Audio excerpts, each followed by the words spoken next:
সুজাপুরে যে একটা স্বচ্ছ পানীয় যে জলের একটা অভাব রয়েছে, যে ঘাটতি রয়েছে, দীর্ঘদিনে সুজাপুরবাসীর দাবি করে আসছে, দেখেছি আমরা বিভিন্ন সোশ্যাল মিডিয়ার মাধ্যমে বা বিভিন্ন মানুষের মুখে। আপনি এটা কী হিসাবে দেখছেন? এটা আমাদের নয়মজাবাসীর প্রচণ্ড অসুবিধা, এই যে স্বচ্ছ জলটা পাওয়ার ক্ষেত্রে। আমাদের এলাকাতে যেটা বাবনগ্রাম মৌসুমপুর জিপি পড়ছে, সেখানে কেউ রাত 12টাতে মোটর দিছে তবুও জল পাচ্ছে না, কেউ 1টা পর্যন্ত জেগে থাকছে। এটা একটা প্রচণ্ড অসুবিধা কিন্তু আমাদের জনসাধারণের জলের। আর পাইপগুলো আছে জায়গা জায়গা ফেটে গেছে, ওগুলোকে মেরামত করার কোনো ব্যবস্থা নিচ্ছে না।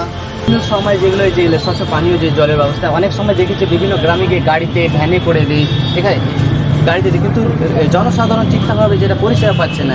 ভ্যানে নিয়ে যাচ্ছে, ধরেন 500 লিটার 1000 লিটার নিয়ে যাচ্ছে, কিন্তু ঠিকঠাক পৌঁছাচ্ছে না। কিন্তু সরকার খাতা কলমে দেখাচ্ছে যে ঠিক বাড়িতে পৌঁছে যাচ্ছে, আমরা পৌঁছাচ্ছি, কিন্তু বাস্তবে সেটা পৌঁছাচ্ছে না। এর আগে অনেক দিন আগে একবার দুবার গেছিলো ওই জল নিয়ে, তারপরে আর কই দেখতে পাচ্ছি না। জল ওইভাবে বন্টন করছে না, তো দেখতে পাচ্ছি না।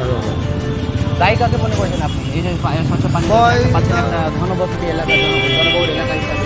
এটা আমাদেরই দায়, সরকারও কিছু দায় আছে।